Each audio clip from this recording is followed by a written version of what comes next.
singambe ya kwachoba mwana nunde ne hapo nunde ne maje wansi nebo buza mama nasaze nanasi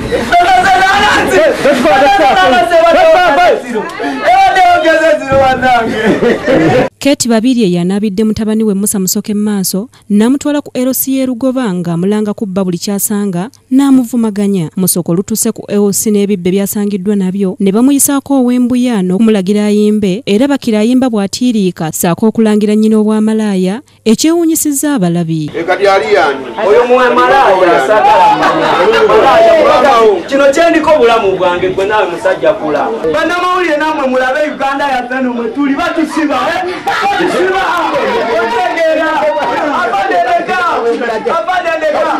batubira mubina yesibye okutera kyabandeleka abandeleka wowe abade oli w'amateeka bakuwaliriza tebakubulidde babiri alajanidde ssentebe ng'ayagala wabeewo omuntu amuyamba ku muvubuka ono gwagamba nti afuuse gannemeredde kubanga buli lwe bamusiba ku poliisi tabandaalayo. N'abapoliisi bamukwata bamusibayo emyezi 2 ng'akomawo naye nga omulimu gwe kati gwakubba twamuwa kapito omulundi ogwasooka netumuwa emitwalo 5 tumukolera akatimba k'enkoko kaleeru n'azirya ne ziggwawo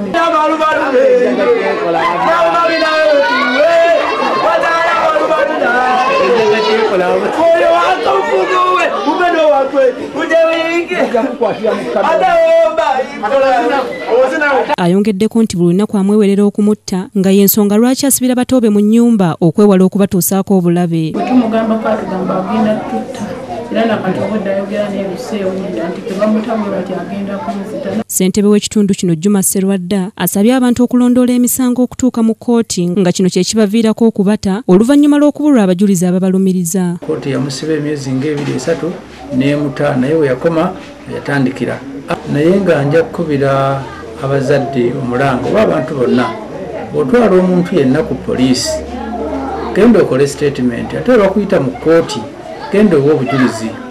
Takuwe mama iko mkubwa alikuwa kwa wongo iko kwa ndongo sizakuwe kwa zoto mkubwa alikuwe ya tabuna kujuna alikuwe na sema kwa tambuwa. Oluvannyuma Musoke ateekeddwa mu mmotoka n'ebintu bye n'atwalibwa ku poliisi y'e Kawempe. Ku Akoledde TV ndi Aida Nakazi. Motolero teriyombera tuzimbako kayumba motolero tukolera manyi twena twekolemu ebizimba mwana.